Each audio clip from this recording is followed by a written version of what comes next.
Well, you didn't forget too much. Well, I'm sorry that I forgot to record the opening meditation, but at least I get so focused on you, I forget the technology. And for those who are going to hear this later, is it okay if I just note something? For those of you that were in the meditation, what I was suggesting is that when we see these squares, it's as if we're seeing into, um, in some miracle of imagination, we're seeing into the old Chinese mountains and the hermits and practitioners, but also into their villages and their everyday homes. Most of us are there. But we can imagine that this is the array of those amazing places where people practice, because this is an array, amazing places where people practice.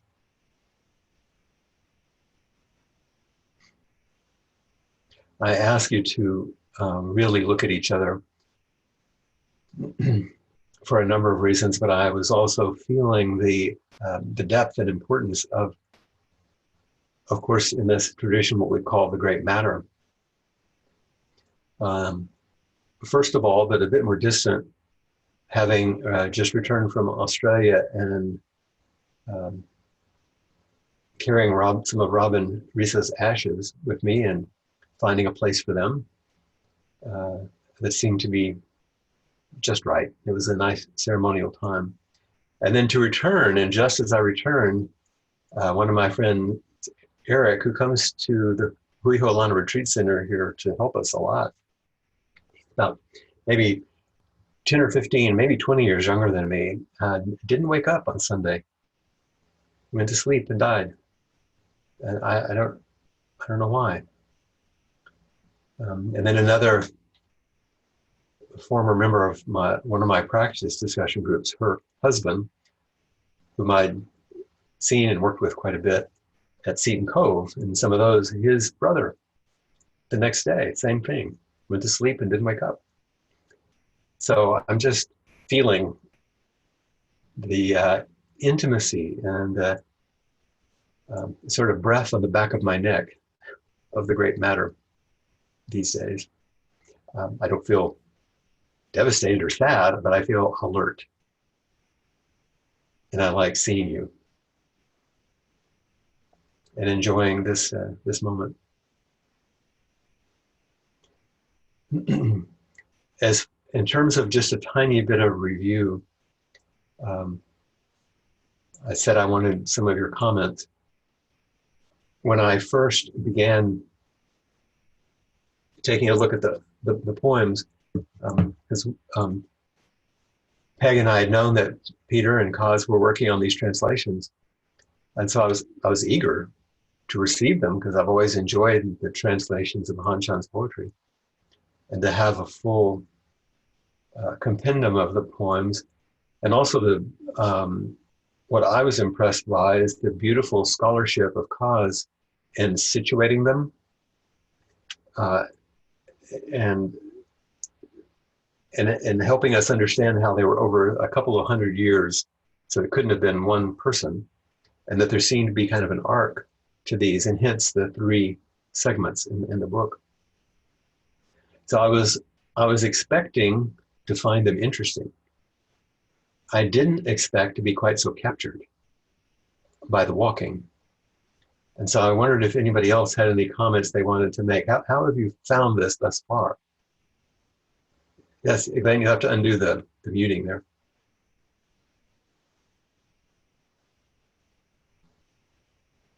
Thank you. Yeah. Well, I was really struck by in the back third how much more he seems to value human connection.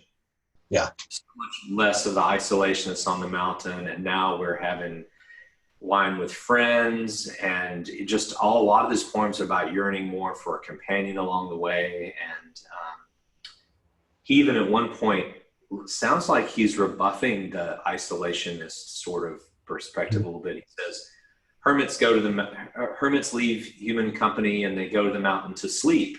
And I can't remember what poem that is. It's not really a compliment from a Buddhist master, right? Like, what sleeping is not. And so I just really feel him more. And it also struck me that maps maybe, I mean, maybe he is one 200-year-old man, because he kind of starts off as this fiery idealist. I'm being silly, but it does kind of have an arc where he's more of a, the idealist going to the mountain, and then he's more the Chan practitioner, and then towards the end, maybe looking back on it all and just valuing connection more than anything. Yeah, absolutely. Absolutely. That's one of the things that I found really clear. Someone posted, and you may have seen in the class 4 folder, a thing on being a hermit or not. Do you know who wrote that? Did one of you? It was Sarah. Would you say something? It was beautiful. You'll have to unmute yourself there. Please go read it if you haven't, by the way. Well, it was just that I have that tendency toward hermit. Uh-huh. And so when I read all that, it was like, yeah, sure. And let's go off to the mountain. Yeah, let's go do that. So that was interesting to me, because that isn't really a route that we take very much in our culture, in modern Zen. Yeah. So. And it's certainly not the emphasis in our Appamada way, which has to do with mindful care, relationality. There's no, we're not denigrating stepping off and taking time, but as a way of life, as a way of bringing ourselves into connection in the service of others, it's probably not a sustainable way. But you wrestled with it really beautifully, and I would really recommend her essay to anyone. And I think the title says something about hermit or not, or something like that. What is it? I don't remember. Yeah. Well, the question of being a hermit. The question of being a hermit. And just know that Sarah's the one who wrote it. Now you have a face to the hermit who wrote it. Yeah. So. Thank you. Thank you for your contribution. It was really good. And we have Kim from Madison. Hi, Kim. Kim. Just making it in. I just posed a question for your consideration, everyone. I said I had been more captured by the arc of following the poetry than I thought I might have been, even as a teacher. And so people were just making a few comments about that. Any other comments at this point? I have one. Yeah, Monica. Hi. When you wrote about you were doing a more intimate reading of responding and journaling, I thought that sounded fun, and I did it for some of the beginning ones, and it definitely jumped into being a lot more intimate when I had a response or whatever came up in my mind. So thank you. That was really neat to do it that way. Yeah, this is where I was headed. I got to speak with Eileen earlier today about that, and Judith did a really beautiful job too. You posted some of yours, didn't you? Find the way to unmute yourself. Okay, there. Yes, I did. But it was only in the 3rd section. Right. But one of the things that I found interesting with yours, Judith, is since I had initiated this practice, maybe others had done it, but I initiated the suggestion, and you seem to follow it. You're also a person who has done classical koan practice. Yes. And I thought I could hear that in what I was reading in some of your responses. Oh, good. That's nice to know. One thing that I noticed in section 3, if I could.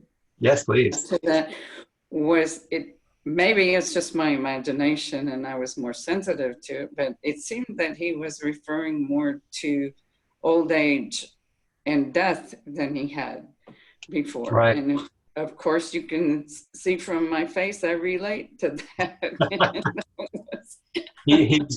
he had spoken about contrast with youth and age in section 2, but he didn't talk quite as much about, and now I'm there. Yeah, white hair and yeah. Mhm. And then Annie and I spoke also about this practice of responding.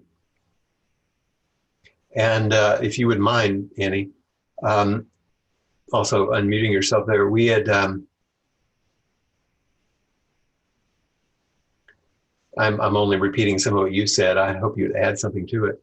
But the sort of delight and liveliness that comes with the conversational quality, but you took it further. I wanted you to say something about that if you would, if I could prompt you.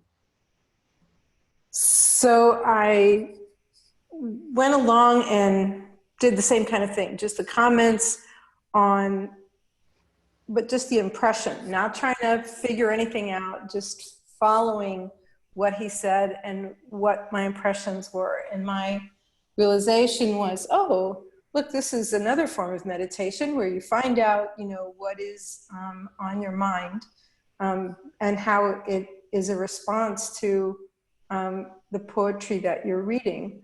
But you don't have to think about it. You don't have to make plans around it. You're not writing a narrative. You're just responding in that moment to what is written. So, which is more koan-like in that yes. Immediacy. Yes. And as someone who's been stuck in Mu for all these years, I can really appreciate that. And the part that you took further is you realize if you did it again, there's not one response. Yeah. Yeah, and that over the years when you read things, sacred teachings, you read them again and again because you realize that you're changing. And each time you go back, there's something else. It's never the same.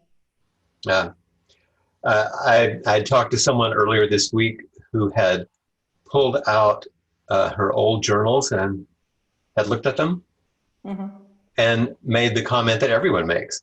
Oh, I wrote the same thing. I'm writing about the same thing. Oh, no matter. But I would be interested if you went through the poems and offer those responses and came back a year later and did it again without looking at, and then looked and to see how you responded. I think it's an ongoing practice, actually.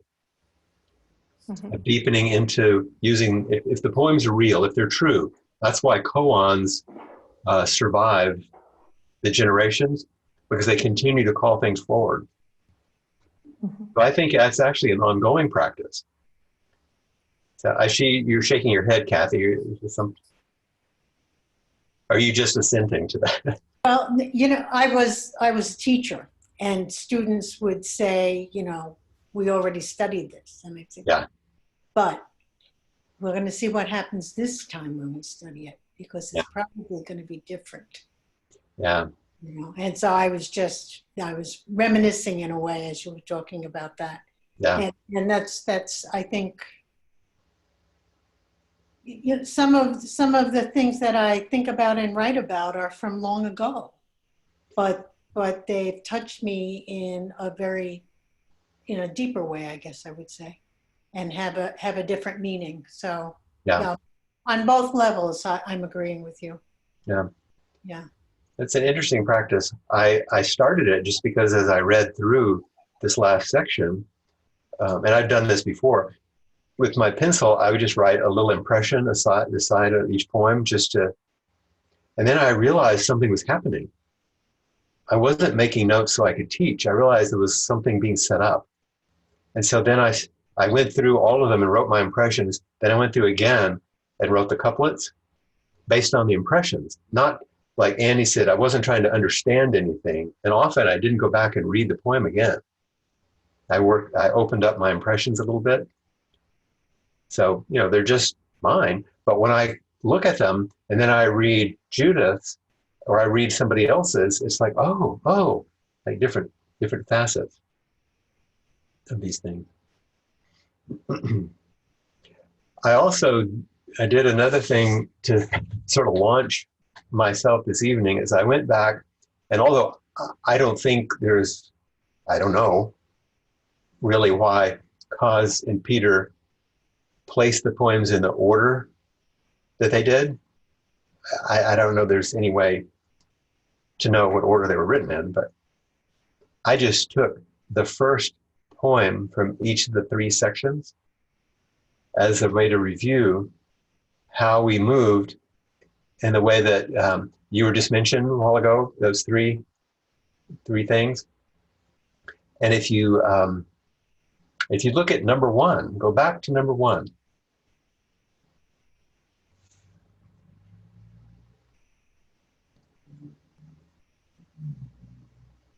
And I'll be repeating a little bit of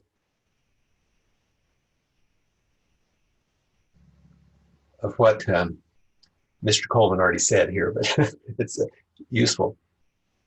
Number 1, why don't you go ahead and read that one out loud since you started this conversation earlier, okay?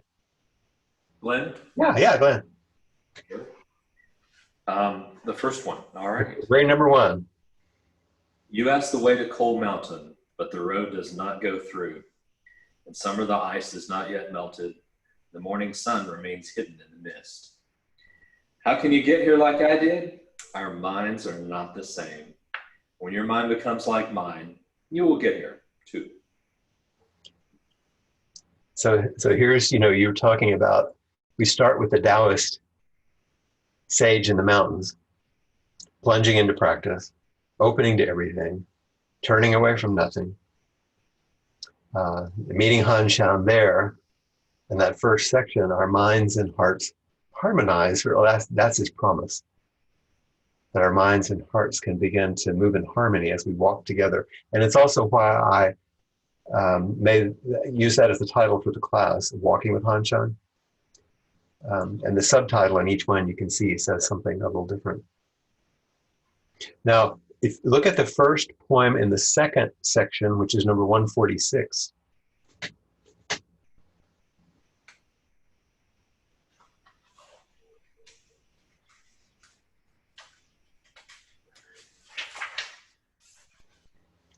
And we've been reading.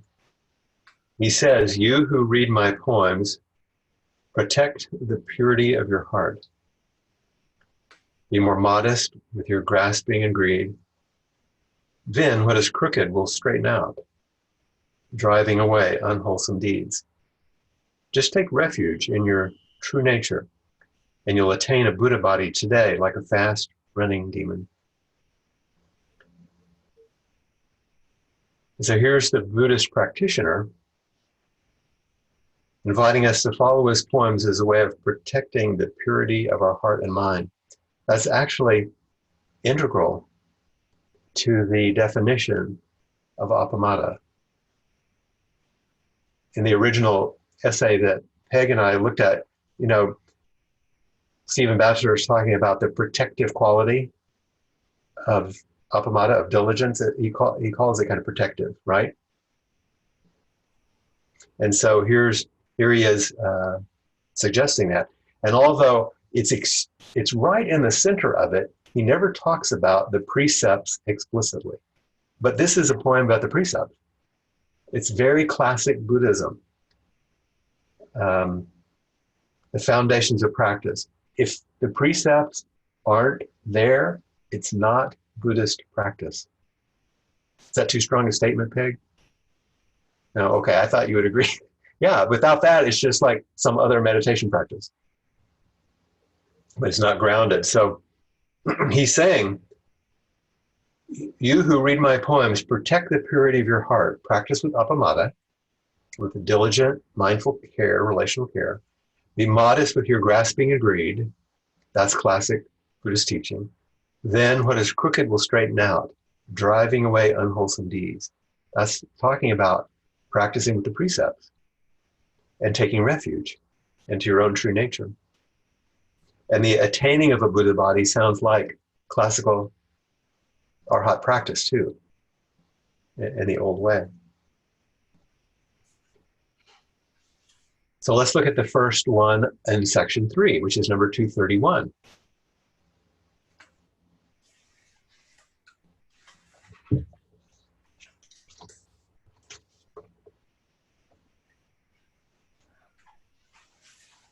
You got it? So obviously there's a prominent mountain close by, Tiantai Peak. And he says, I see Tiantai Peak, solitary above the entire range. Pines sway in the wood, bamboo stalks rustle. The moon appears, tides flow in and out. Scanning the green slopes below, I discuss the profound principle with the white cloud. Though the feeling of the wild is in the mountains and waters, truly, I long for a companion of the way. So we're back to your point about that deep longing. But he starts with, I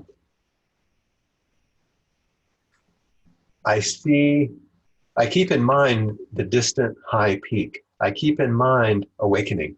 I keep in mind, if you want to say enlightenment, I'm reticent to use that term, but go ahead, Glenn. Oh, no, I'm sorry. I see it. I see the peak. Yeah, I see the peak. It's like he knows where he's going. He sees that high place, something like an aspiration or a vow.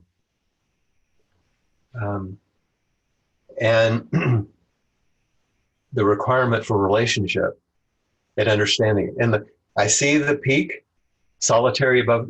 There's like the old classical phrase, Anatara Samyak Sambodhi, supreme perfect enlightenment. You can see that. But what is he doing? In the pines with the bamboo, watching the moon, tides flow. He's still grounded in everydayness. He discusses the profound principle with the white cloud. I love that poetic image. It's so pretty that and he can commune with all of that. But it's nice to have a face he longs for.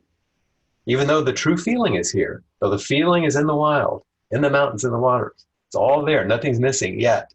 I want to have, but yeah. So when I was writing my response to that, the main thing that came up was, being one with nature, but I long to share this. So it's not just, it's that face to face and sharing with another Sangha member or another person was what spoke to me in that one. Absolutely. And that's why I made for the title of class, Walking with Hanshan. Because that's the longing, ultimately, to walk with.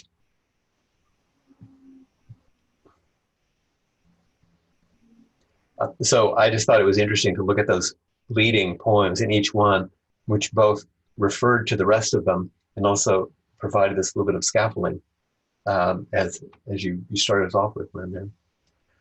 I also, if you'll indulge me for a moment, and you don't have a choice because I have you captive here, where I want to reflect on the classical koan whose key line or title is on the calligraphy in Appamada right there behind you. Case 19 from the Mumonkan, from the Gateless Gate. Ordinary mind is the way. Most people know this one. You've heard it maybe many times. But I would like for us just to walk through it gently tonight one more time. And as Joshu and Nansen go through their dialogue, think about the same dialogue that we were in with Hanshan and with each other. So it's immediate, so it's personal, so it's alive in us. So this old koan, if you don't know it, it starts with Joshu, who was, as many of you know, a towering figure in Chan. And he's with his teacher, Nansen. So these are not slacker guys. These are very historical figures. Joshu earnestly asked Nansen, and this is Yamada Roshi's translations. And when I was working with Ruben on this koan, and Annie knows what it's like to be with him, he really emphasized, he would ask me to memorize these things. And I said, Joshu Joshu asked Nansen, what is the way? And Reuben said no. Joshu earnestly asked Nansen, what is the way? In other words, this isn't just a casual question. He made a big thing about the earnest, not in a casual or silly way. Does that make sense? He's saying this is coming from someplace deep. Well, I want to know the way. The road up Cold Mountain. I mean, it's the same way.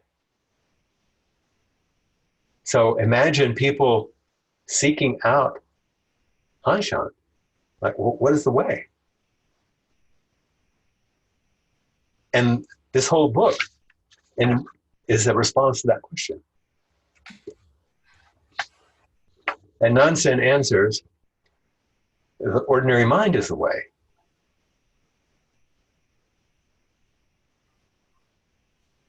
Which doesn't sound like a profound answer. So Joshu goes further and asks Nansen, well, should I direct myself toward it or not? That's the kind of question we have about practice, isn't it? Like, okay, if the way is the ordinary mind, what do I do? And Nansen says, if you try to turn toward it, you go against it. And Joshu asks, well, if I don't turn toward it, how can I know that it's the way?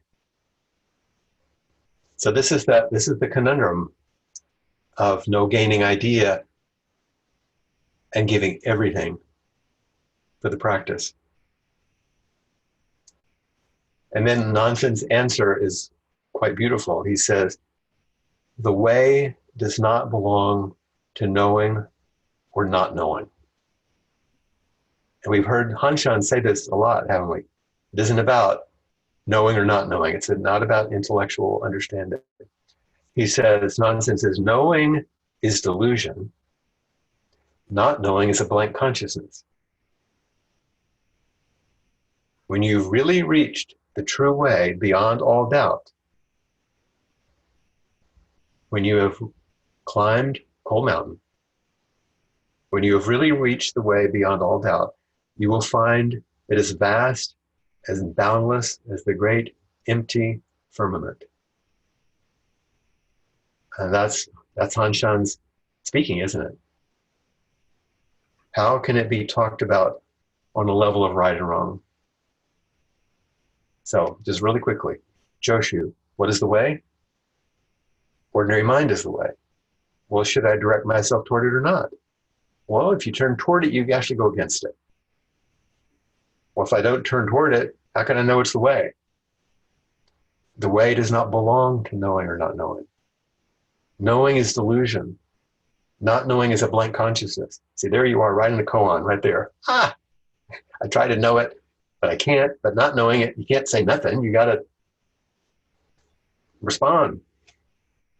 When you really reach the true way beyond all doubt, you will, beyond all doubt, doesn't say without doubt, beyond doubt, you'll find it as vast and boundless as the great empty firmament.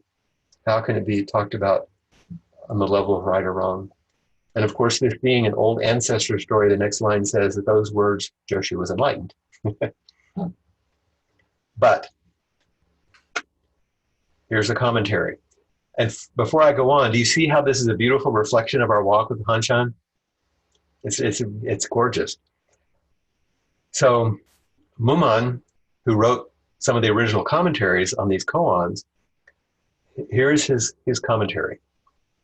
Nansen was asked a question by Joshu, and Nansen's base was shattered and melted away.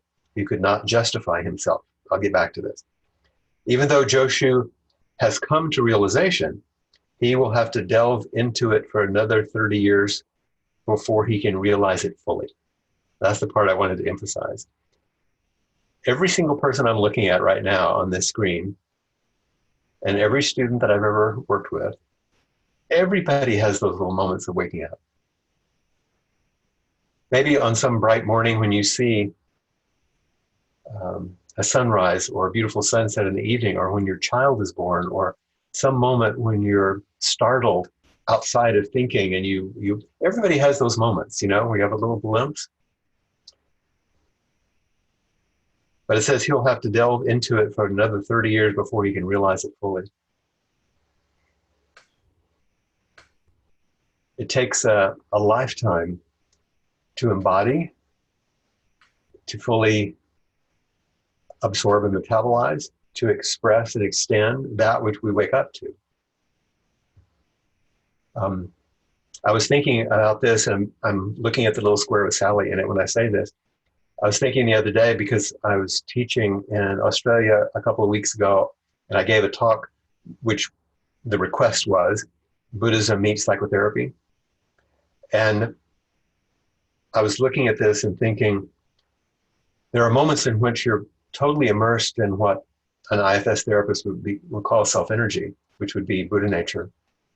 And even though you have those moments, it takes a lifetime to continually unfold what's available to you in that. Never leaving our ordinariness, all the different parts that we have that makes us a human. In fact, I'll go back to the first part of the commentary. Nansen asked the question, and then it says, Nansen's base was shattered and melted away. He could not justify himself. That's kind of an enigmatic statement. And working with Koan teachers, certainly Ruben, but actually Peg helped me understand this even better when we were teaching it, about what does it mean his base was shattered? And I'm going to say it in a classical way. I think this is a bit of an exaggeration, but if he's living in an awakened space, you'd have to leave it and meet Joshu where he was. He couldn't just hang out there in that space. In other words, he had to meet every part, every bit. His base was shattered, couldn't justify himself.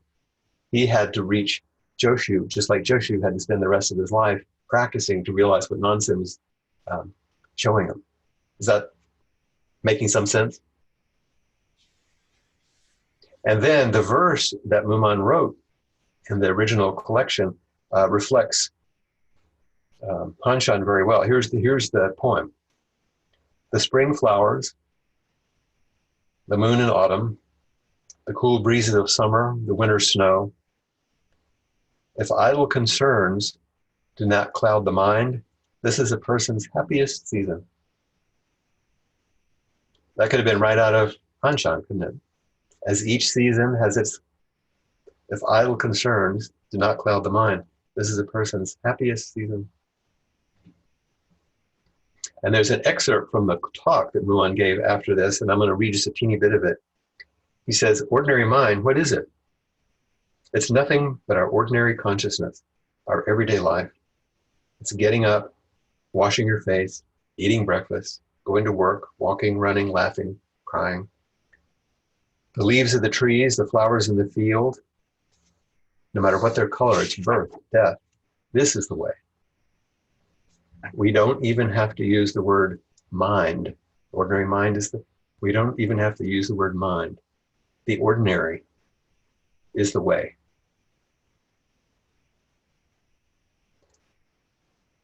So altogether, I thought that classic koan was a great summary of what Hanshan is speaking to us about. And we chant all the time the 4 practice principles at Appamada. Think about it. Caught in the self-centered dream, only suffering. Holding to self-centered thoughts, exactly the dream. Each moment, life as it is, the only teacher, being just this moment, compassion's way. So Hanshan warns about being caught in the self-centered dream through the whole bit, right? He keeps warning us. These are all the ways you can get caught. And he's noting that so many people come to him asking about the way, the road, how do you get up Coal Mountain, just as Joshu did for Nansen. And in the very first poem, he speaks about how difficult it can be to follow the road through to Coal Mountain. And then he says to melt the ice. Remember, the ice is not melted yet. What ice is being melted? Of hardened beliefs, self-centered thoughts. And to always remember that the bright sun of awakening is hidden in the mist. It says in that first point of delusion. True nature is always there. Whether you know it or not, whether you're living it or not, true self is what you're living in, even if you're not awake to it. And the second of the leading poems that we just looked at, Hanshan reminds us that we should, quote, take refuge in your true nature and realize your Buddha body today. So this requires practice in order to protect the purity of your heart, not to create it, not to find it somewhere else. And this is Joshu's dilemma. What is the way?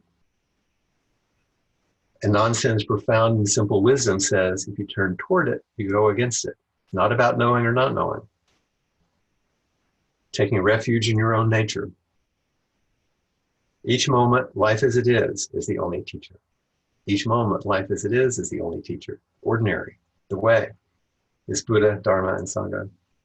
And then finally, in the third poem, of those leading poems, while never taking our eye off the peak of awakening, Tiantai Peak,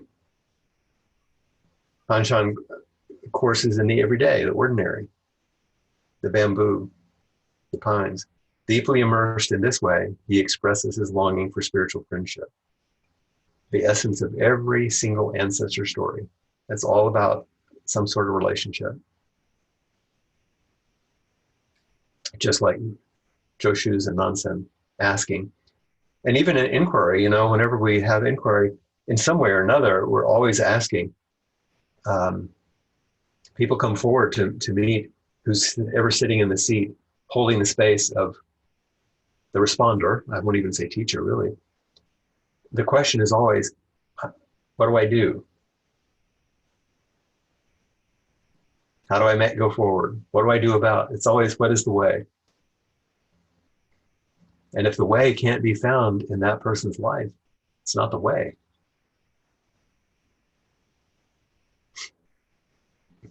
So those are some of the ways I kind of plunged into this last understanding a little bit, or not understanding, relating to this last section of poetry. So I'm curious what else all of you have to offer now that we're towards the end of our walk. And you've offered some of it in your writings that you posted, some of the images that Cassie had put up, which reflect the essence of some of the pieces. The incredible drawings and musings of Kim Mosley. Kim Mosley, oh my God, so good. Which needs to be in a book, because it's really remarkable, Kim. The way you can follow. It's like what I hoped comic books would have actually been.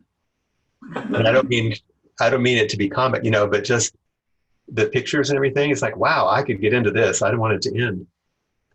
So if you haven't seen some of his things, you might want to look. Well, what else do people have to say about this walk we've taken together? I've been talking. And maybe you don't have much to say, but then we sit. But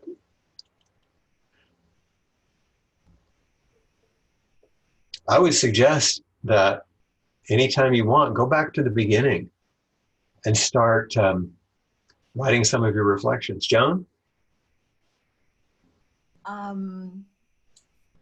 I've been really very distant from most of this. I've got so many complications that I put in front of doing this. But something came up to me. We used to go hiking in the Sierras. And I really have a longing to go and sit there somewhere. Yeah.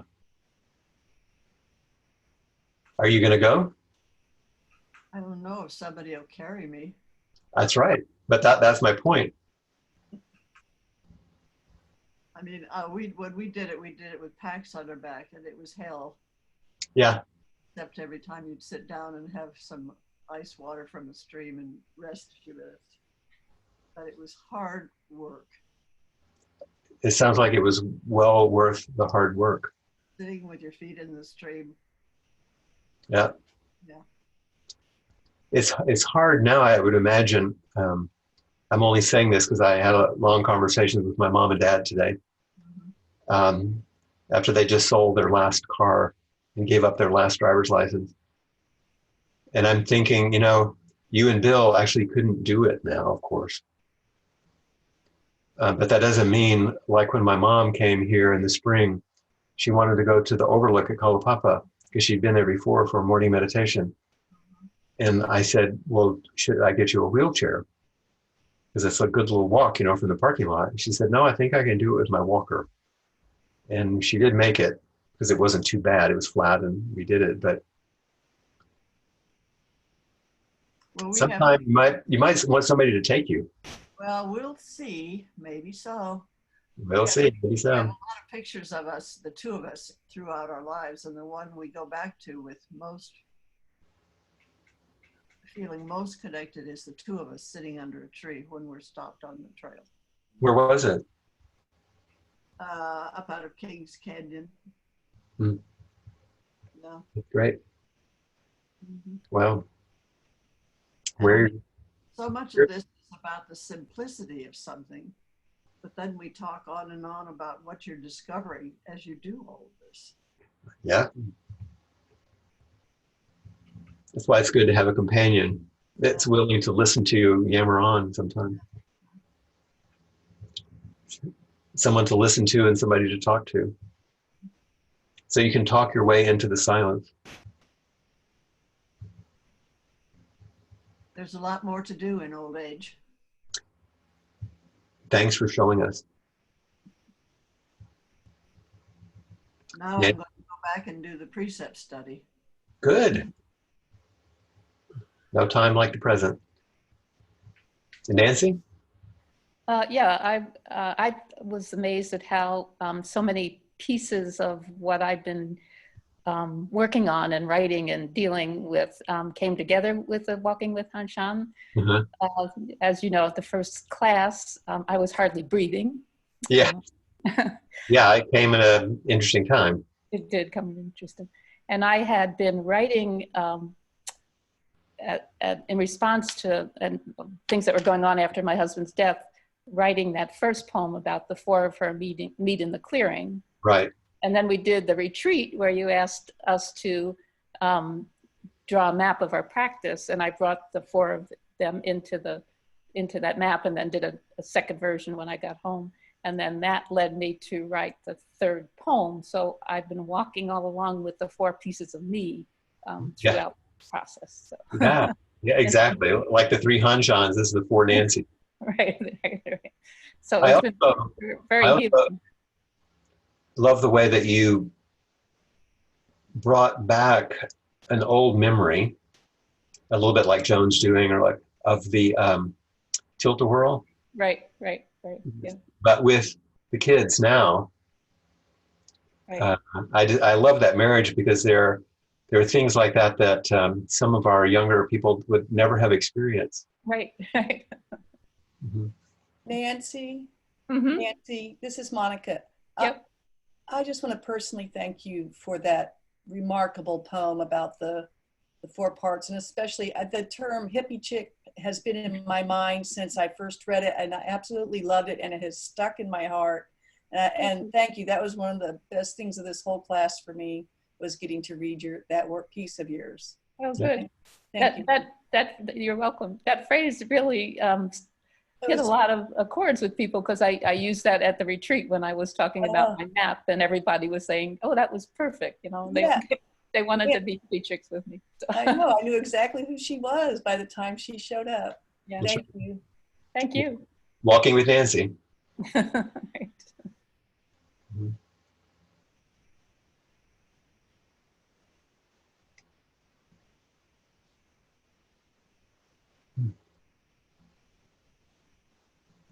Anything else?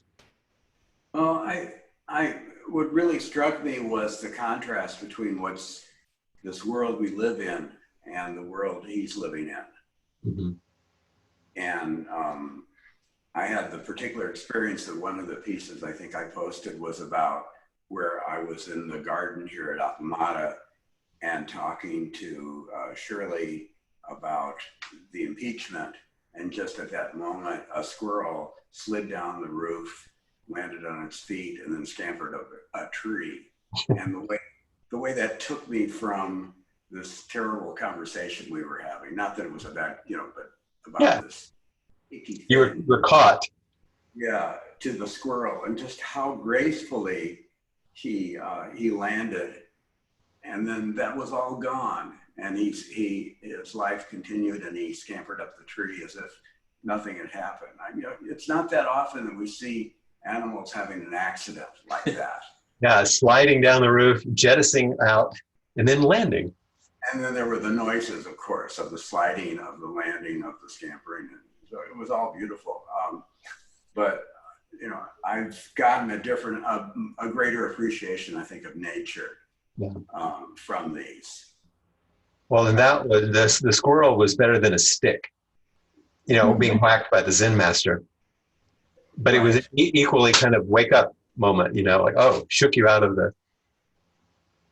And took me away from the impeachment saga. that cycle of self-centered thoughts and being caught.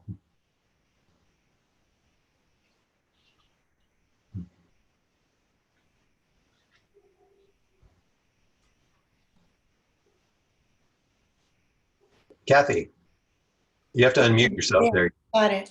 So I was really struck by his, I don't know, I guess for lack of a better word, description of aging in this third part. Mm-hmm.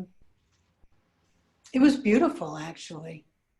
And at one point, I guess it was in poem 246, it says something like, I follow the conditions of the fleeting world. Uh-huh. And first I thought of that as me as the observer, following the conditions of the fleeting world. And then I had a different feel for it. And it was, again, just like it's the person of non-doing, it was really about the non-doing holding the person. Uh-huh. It was the conditions of the fleeting world, kind of taking me along. Mm-hmm. And I just thought that was beautiful. And the acceptance of that, I thought was, it was striking and it was beautiful. I found it inspirational, I guess. Yeah, it was. And what is the image that he used for that fleeting moment in that one? I eat wild fruit to stay alive. Is that what you're saying? Since I escaped a cold mountain, I eat wild fruit to stay alive. In this ordinary life, why should I worry? I follow the conditions of the fleeting world. Days and months flow by like a river. Time passes like sparks off flint. Oh! That's funny. Like this fleeting world, like things that could make something happen, could make the fire. But it just passes so quickly. The spark is just for a second. Right. And like that imagery is used in other things in Buddhist literature, but of course it always amuses me. But I appreciate what you're saying about aging. He doesn't seem to despair about it. No. Even when at times he will speak about his sadness, but it seems like a wholesome, alive, beautiful sadness. It's not a despair. Right. And the kind of well,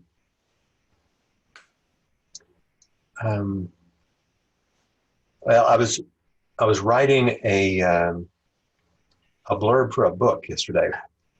One of my students had written a book. Some of you know Laura, because she's come to the retreats in Madison. Yeah. She written a book about some of this stuff. And so I was writing something, and her a lot of this, those of you that don't know, a lot of her work has come from the mental illness and ultimate suicide of her brother. And she was quite young. And they were very, very close. Very, very, very close. And so let me see if I can just pull this up really quickly without disturbing anything. Because there was something about it that was quite unique when I was reading. The book is going to be self-published. It's not a long book. It's a beautiful way of speaking to people about a transformational thing that comes from such a difficult thing. Oh, here it is. There's a special form of wisdom which can come through a young person who in one shocking moment is no longer young. Such a transmutation of sorrow, and this is the part, is not always assured, as it is the vulnerable sibling of despair.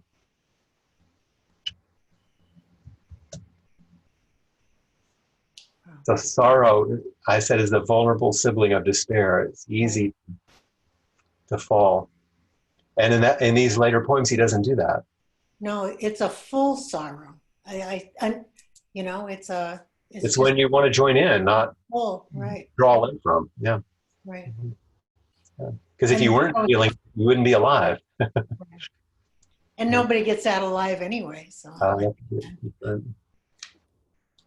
Thank you. Thank you for offering your comment.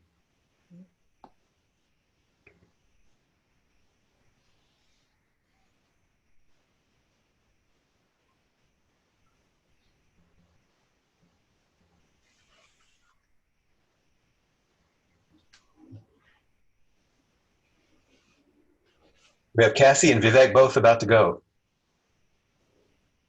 Vivek. Yeah, well, just a few comments. First, thanks for teaching, going through this. I got a couple of copies of this book before even you announced the class. There's something in it that pulled me, and I sent it to my friends who also read it. Just wanted to make a comment. I read through the section for the class today.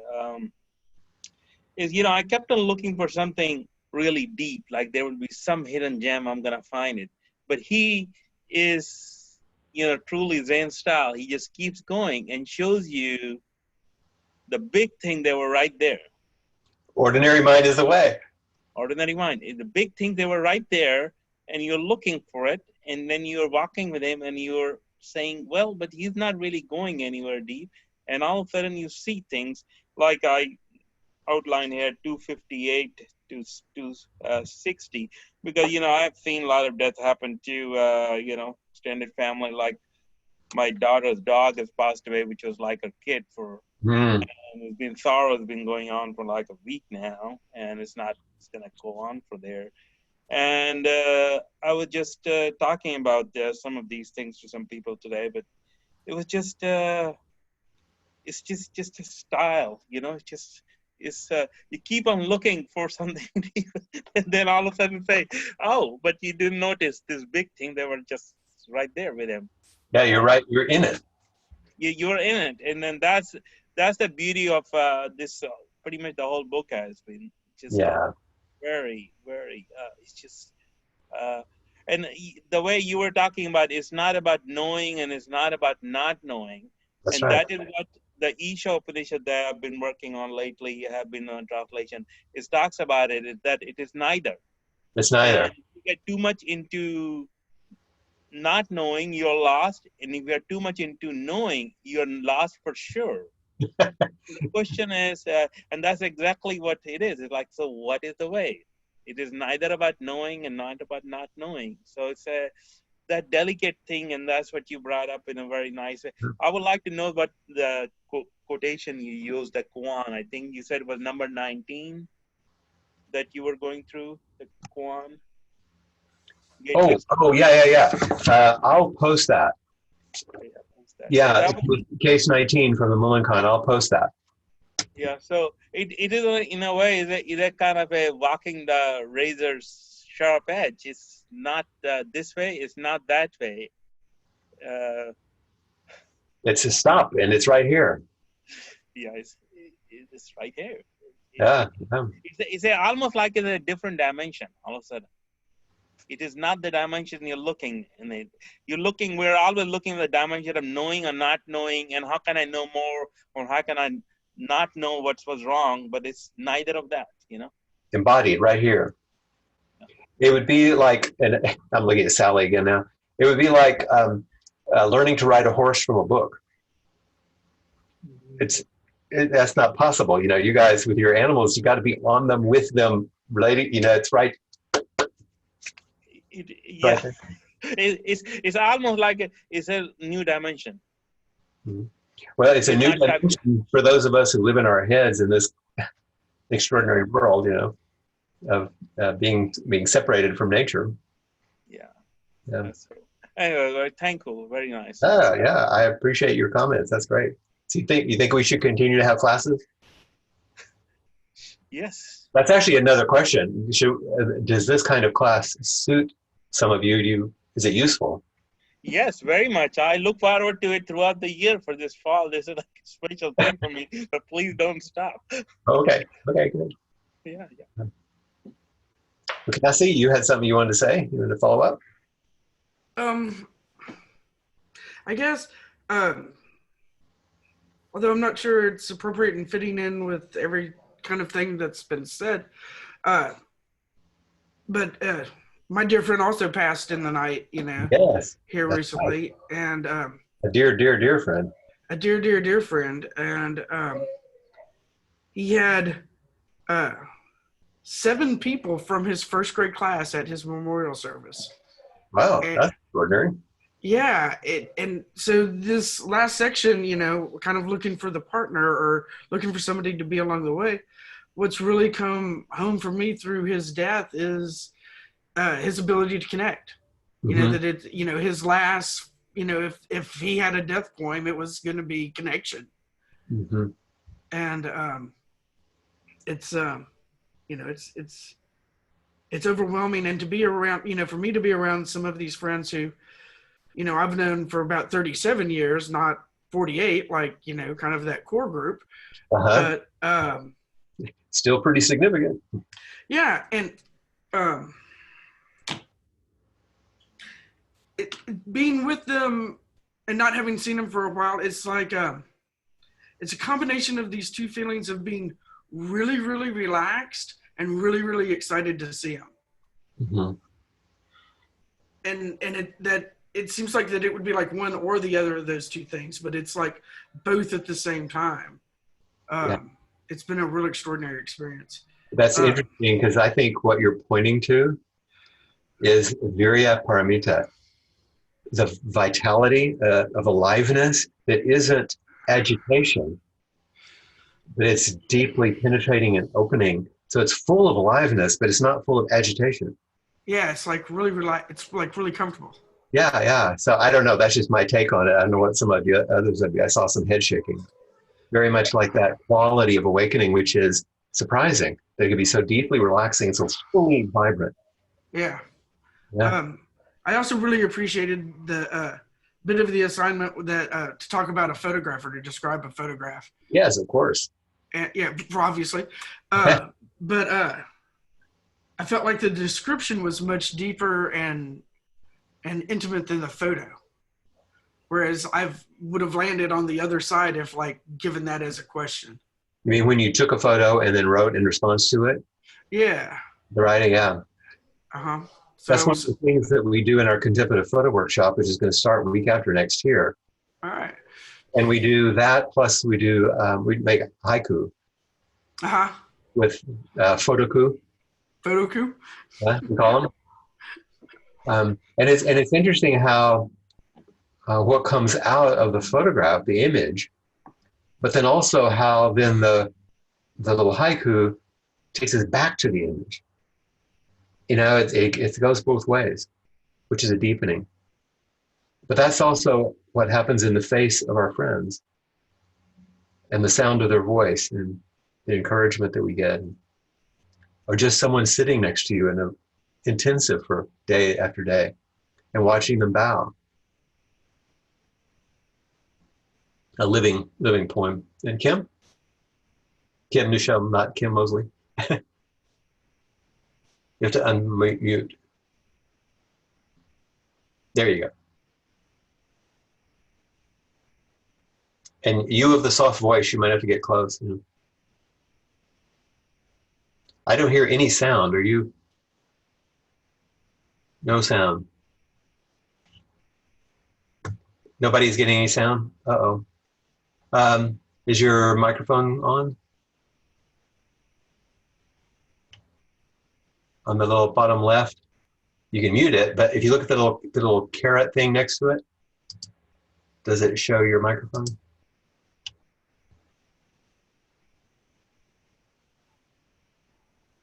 Well, shoot.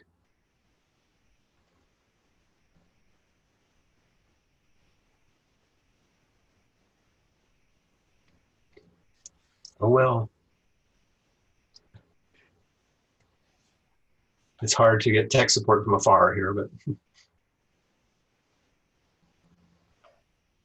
we'll imagine wonderful wisdom coming from you.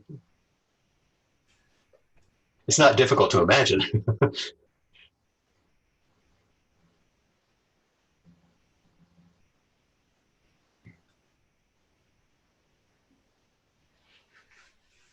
Flint, one reason I've really, really enjoyed this class is a book like this would have overwhelmed me with the quantity of the poems, or poems I call them. And then, but to share it with a group and the way, and also having the 3 sections just made it so accessible. Mm-hmm. But I've had this book for a while and haven't even peeked at it. In fact, I bought it from Cause when I took a workshop with them. Mm-hmm. So it was a wonderful way, and please do many more classes. They're really meaningful to a lot of us. Well, I hope so. It's meaningful to me. It asks something of me that I wouldn't ask of myself otherwise. Well, thanks. Yeah. Which is, true for any of us that step into these. Peg and I talk about this all the time, that, our practice comes by meeting you. And then we have to find our way, and it changes us profoundly in that way. So it's a deep way to practice, to try to offer something. Yes, Kathy. I had a reaction to what Casey, is that how you say your name? Cassie was talking about, about the excitement, and I think it was connection. And, and it occurred to me that somebody was watching that, there was a part of you that was watching that, and there was a line, I think it was in the poem 292, that practice and realization keep changing places. And you caught that. That's what it felt like to me as you were describing that the excitement and the connection, they kept changing places, and you were aware of it because you were describing it to us. So that was I love that line, and that's probably why it occurred to me. It's a close cousin. Which number was that? 292, I think. Let's take a look at it.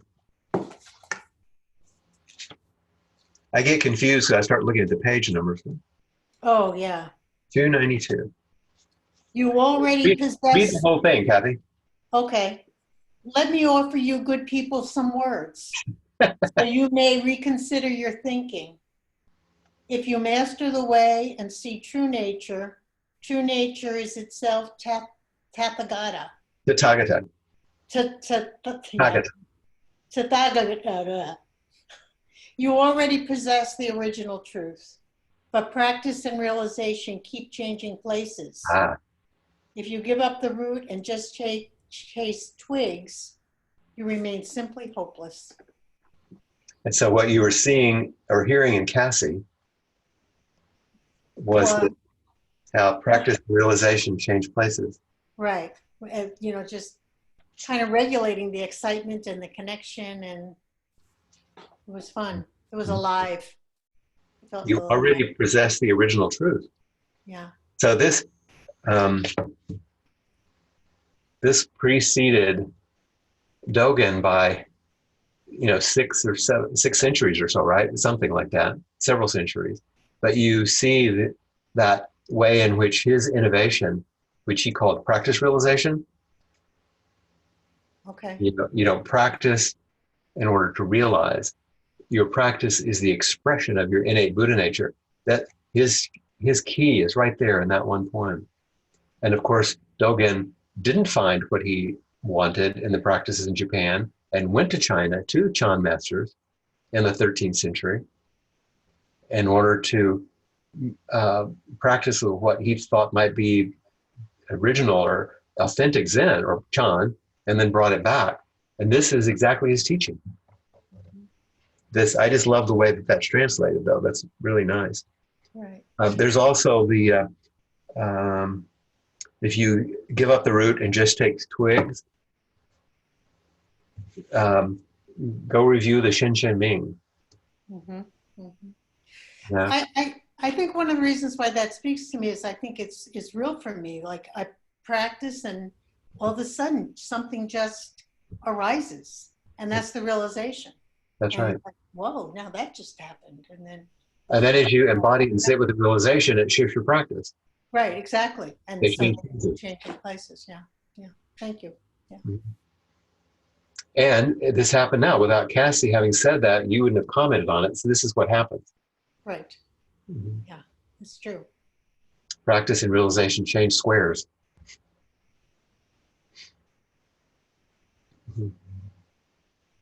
Instead of Hollywood squares, this is realization squares.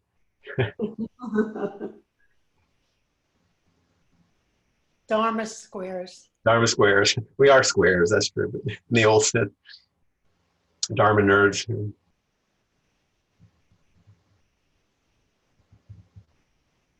I'm sorry we can't hear you, Kim, because it looks like you're having a good time.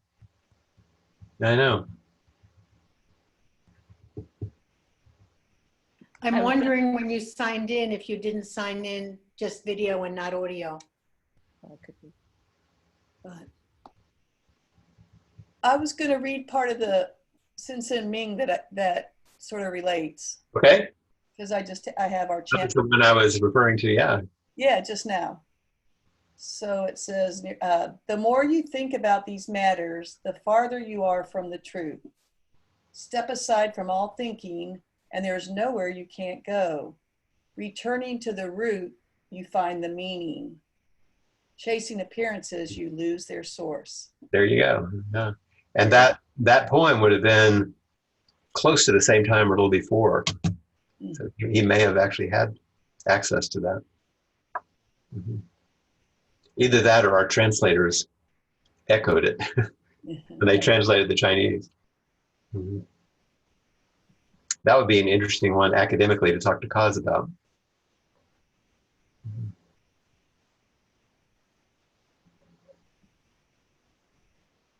One thing Kaz also said about this book was, because it was in a calligraphy class, the way the symbols are set up, he said you could actually learn some of the symbols if you could try to find recurring words that went with the same symbol, because they're right there underneath. So he thought it was a way you could also learn. Oh, I see. Uh-huh. What those mean. Because you have the actual poem printed there below. Right, with the actual calligraphy underneath. Mm-hmm. It'd be a difficult task. Yeah. Few words I don't think at this point in my life I'm up for it, but I'm barely keeping up as it is.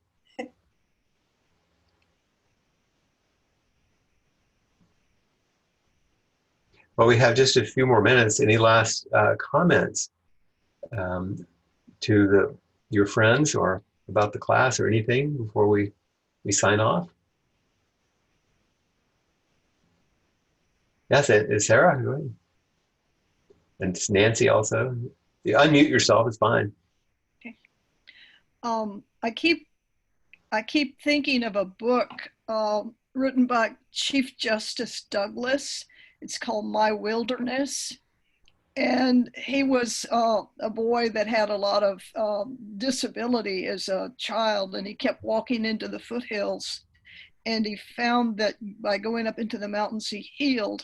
And a lot of his book was talking about people who like went up into the mountains and healed, or went up there because they were dying and then they just didn't die and kept living up there, you know.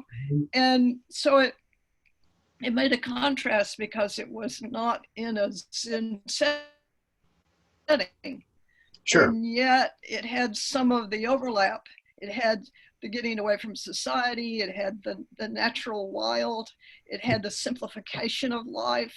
And I think that a real key part would be you would see things newly because you would be taken out of your regular life with all the social patterning, and instead you'd be like Kim's squirrel. You would be seeing these. Of course, I suppose after years of living there, you could get habituated too. But that's right.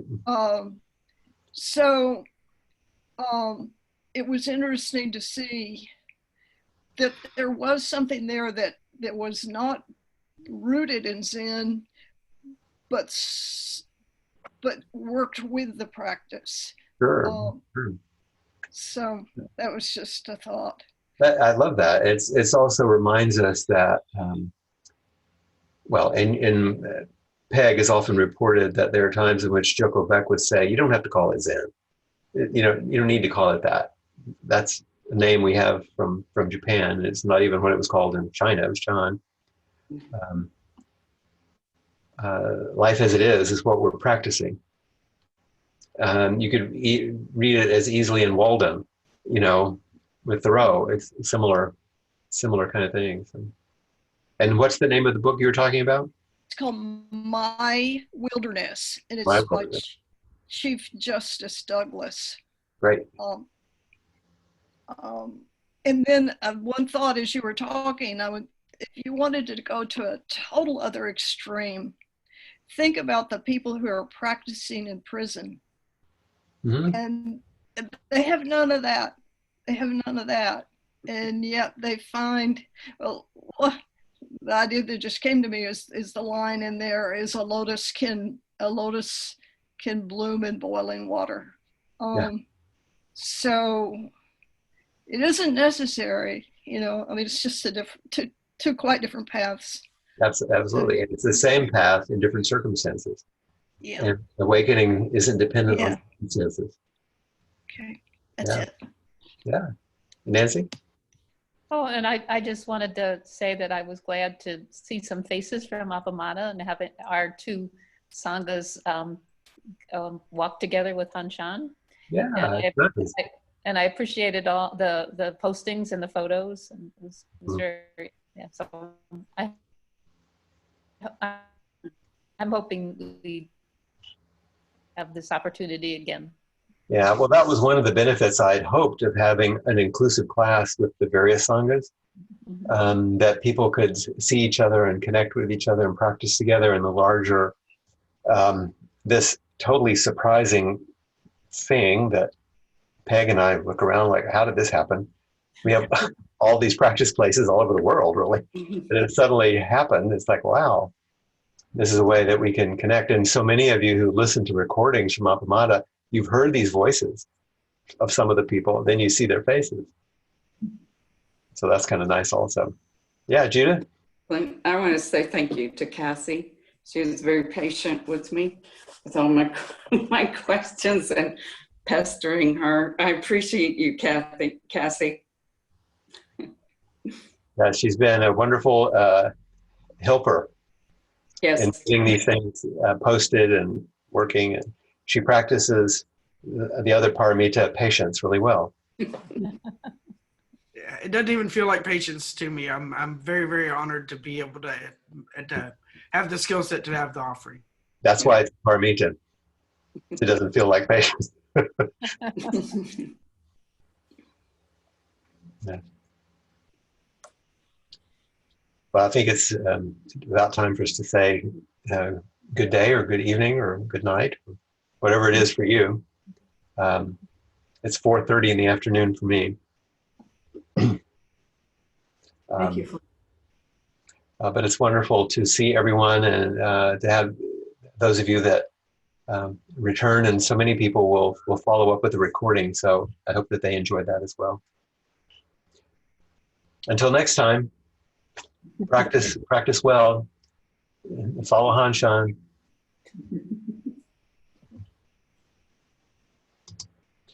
I'll stop the recording.